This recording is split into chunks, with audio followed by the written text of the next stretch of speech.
बिस्मिल्लाहिर्रहमानिर्रहीम। दरूद व सलाम हो मोहम्मद वाले मोहम्मद पर। मैं हूं सैयद अमाद हसन और आप देख रहे हैं मेरा फेसबुक और यूट्यूब चैनल।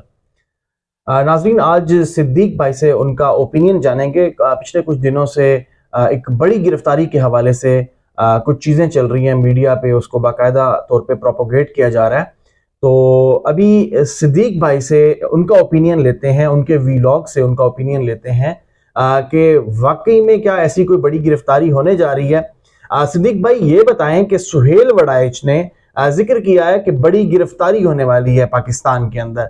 अब आप ये बताएं कि वाकई में ऐसी कोई बड़ी गिरफ्तारी आपके जराए, आपके सोर्सेज क्या कहते हैं, या आपका जो पर्सनल ओपिनियन है वो इस हवाले से क्या कहता है कि आया कि वाकई कोई बड़ी गिरफ्तारी पाकिस्तान में होने जा रही है जिसका कोई बहुत ज्यादा इम्पैक्ट पड़ने वाला है पाकिस्तान पे। कल से एक सोशल मीडिया पे बातचीत चल रही है कि एक पाकिस्तान में बड़ी गिरफ्तारी होने जा रही है।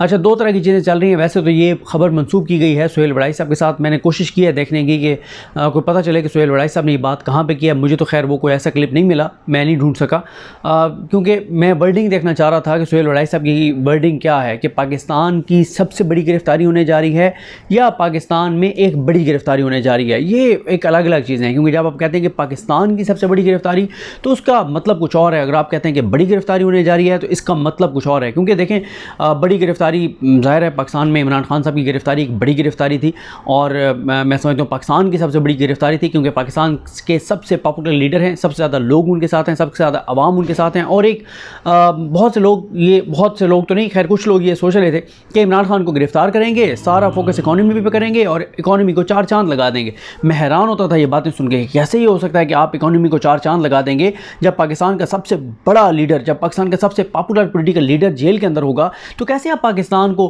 की इकॉनमी को चार चांद लगा देंगे। अनसर्टेनिटी में इजाफा हुआ है।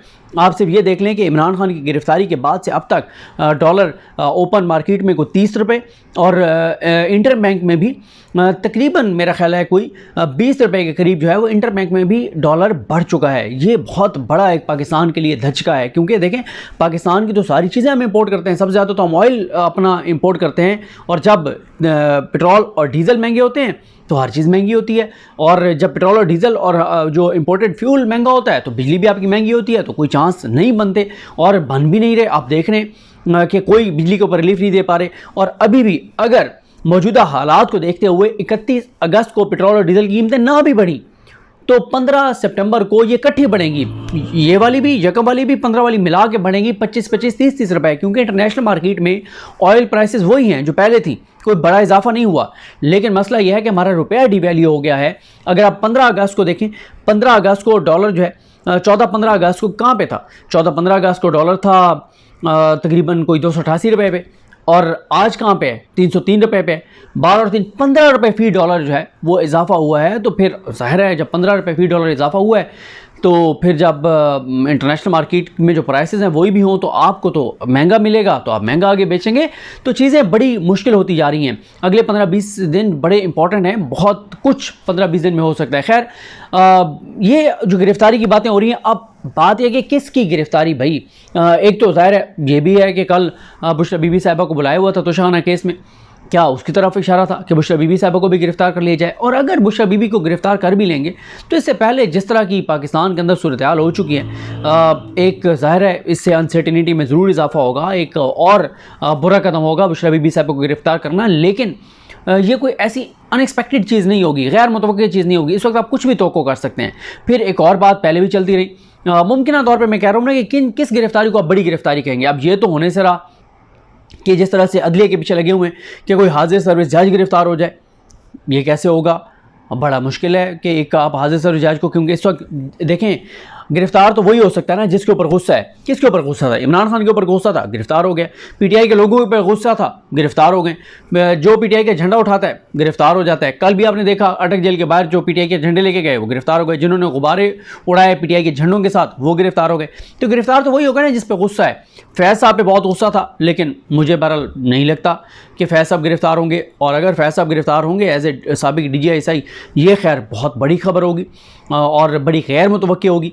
लेकिन उनके हवाले से भी बहुत सी फेक न्यूज़ चलती रही। बड़े बड़े खुद को बड़े जो है ना वो बड़े बड़े सहाफ़ी कहने वाले वो यूट्यूब करते रहे कि उनको हाउस अरेस्ट कर दिया गया, गिरफ़्तार कर लिया गया, वो सारी झूठ थी।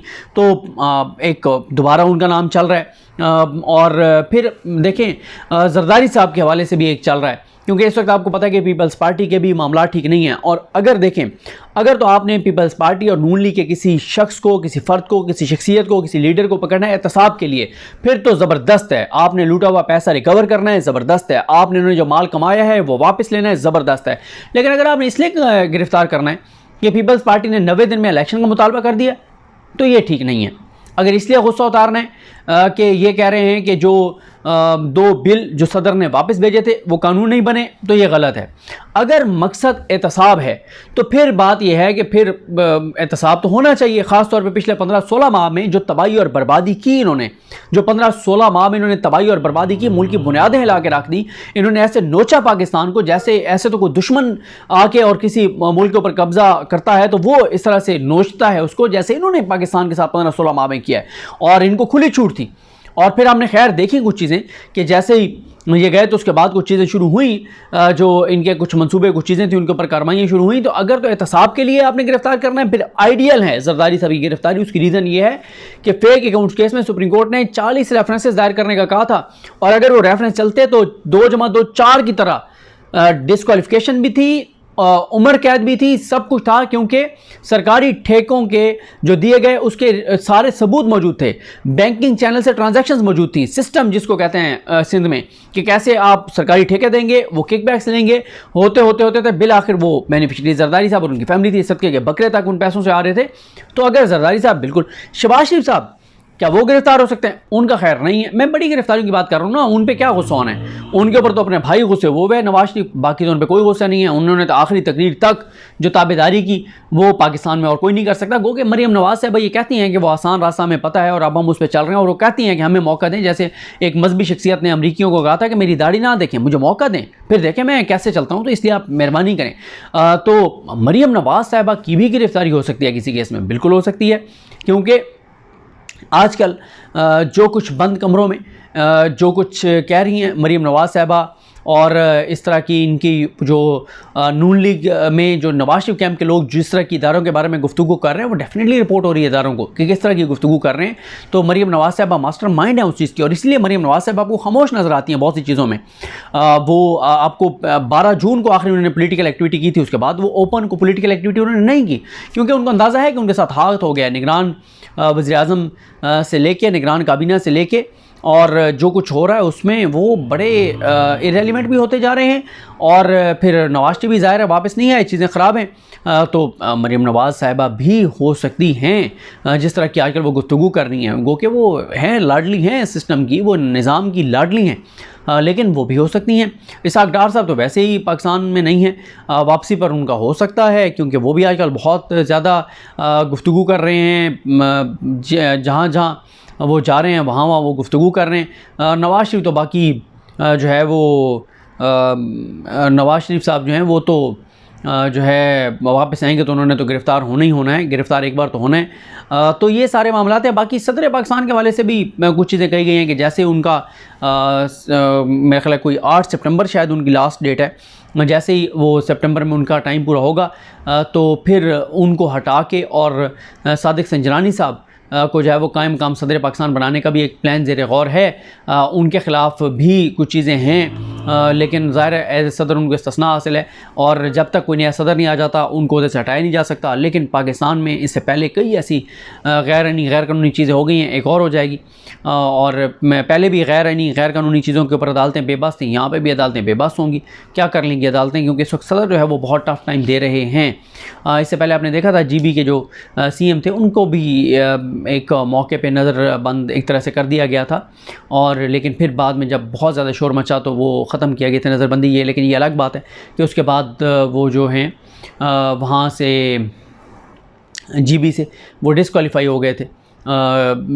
एक जाली डिग्री का केस उनके ऊपर बनाया गया और उसमें वो डिस्क्वालीफाई हो गए। तो बहरहाल बाज़गश्त चल रही है। गिरफ़्तारी उसी की होनी है जिस पर गुस्सा होगा। और गुस्सा मैंने आपको बता दिया मुमकिन तौर पे किन किन पे हो सकता है, किन किन की चीज़ें चल रही हैं। लेकिन ये है कि अगर आप ये कहें कि कोई और बड़ी गिरफ्तारी अगर इस वजह से होगी कि किसी पे गुस्सा है तो उसको आप गिरफ्तार कर लेंगे, तो उससे अनसर्टेनिटी बढ़ेगी। एक ऐसे वक्त में जब पहले लोग सड़कों के ऊपर हैं, जब पहले लोग एहतजाज कर रहे हैं, जब पहले इकॉनमी आपकी आउट ऑफ कंट्रोल है, जब पहले आपका मईशत का बम जो है वो फट चुका है, एक ऐसे वक्त के ऊपर जब डॉलर आउट ऑफ कंट्रोल है, जब रुपया कमज़ोर हो रहा है, जब पेट्रोल और डीजल की कीमतें आपने बढ़ानी है, बिजली के ऊपर आप रिलीफ देते हैं तो IMF आपको नहीं छोड़ेगा, नहीं देते तो आवाम आपको नहीं छोड़ेगी, रोज़गार लोगों के बंद हो रहे हैं, रेमिटेंसेस कम हो गई हैं, एक्सपोर्ट्स कम हो गई हैं, इंपोर्ट्स बढ़ गई हैं, टैक्स कलेक्शन कम हो गई है, और एक गैर यकीनी सूरत हाल बढ़ती चली जा रही है, मायूसी बढ़ती चली जा रही है, लोग खुदकुशियाँ कर रहे हैं, फ़ॉरेन डायरेक्ट इन्वेस्टमेंट आ नहीं रही, पाकिस्तान के अंदर स्टेट क्राइम में इजाफा हो रहा है, तो हर तरफ एक मायूसी वाली ख़बरें हैं, हर तरफ एक अजीब सी सूरत हाल है। तो इसमें अगर कोई और इस तरह की गिरफ़्तारी गुस्से की बुनियाद पर होगी तो वो पाकिस्तान की अनसर्टेनिटी में जो है वो जलती पर आग का काम करेगी। और अगर कहीं एहतसाब का फ़ैसला हो गया है कि 16-17 माह में वो जो एक टर्म यूज़ की थी ज़मीर हैदर साहब ने, एक्स्ट्रा जुडिशल रिकवरीज़, अगर उस तरह का कोई मामला है मोहम्मद बिन सलमान मॉडल, तो बिल्कुल पीपल्स पार्टी और नून लीग के सारे लोगों को उठा के डालें, इनको उठा के डालें, इनको बंद करें, इनसे लूटा हुआ पैसा वापस लें, पाकिस्तान के अवाम पर खर्च करें, जो 1300 अरब का इनका NRO दिया गया वापस लें, तो बिल्कुल सेंटीमेंट्स लोगों के दिलों में बेहतर हो सकते हैं अगर इन चोरों, डाकुओं, लुटेरों का एहतसाब किया जाए, इनको पकड़ा जाए, और साथ ही जेन्युइन केसेस, गुस्से की बुनियाद पर नहीं कि इसके ऊपर गुस्सा तो इसको उठा लें, और साथ ही वाकई लेवल प्लेइंग फील्ड दी जाए, वाकई साफ शफाफ इलेक्शन होने दिए जाएँ, और जो आना आता है उसको आने दें, जिसको आवाम लाना चाहते हैं आवाम को लाने दें, आवाम को आवाम के फ़ैसले करने दें, और मुल्क को साफ़ शफाफ इंतखाबात के आगे जाने के ज़रिए जाने दें, और एहतसाब होने दें, ये दो चीज़ें होने दें।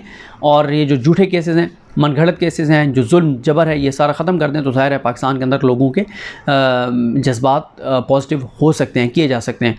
और जिस तरह से इमरान खान को एक के बाद एक केस में गिरफ़्तार किया जा रही है, ये चीज़ें बंद होनी चाहिए, होंगी तो चीज़ें बेहतरी की तरफ। जी, तो नाजरीन, आप तमाम ने सिद्दीक भाई का ओपिनियन जाना इस हवाले से। बड़े क्रेडिबल काम करने वाले हैं, बड़े क्रेडिबल जर्नलिस्ट हैं, बहुत अच्छे सोर्सेज रखते हैं। मैं पहले भी जिक्र कर चुका हूँ, अक्सर जिक्र करता रहता हूँ कि 90 to 95% जो इनका ओपिनियन होता है वो ऑलमोस्ट मतलब वो क्रेडिबल होता है, बल्कि वैसे चीज़ें रूनुमा होती नज़र आती हैं। तो ये आपने इनका ओपिनियन जान लिया। इंशाल्लाह मिलते हैं नेक्स्ट व्लॉग के साथ। बहुत शुक्रिया, जज़ाकुमुल्लाह, खुदा हाफिज़।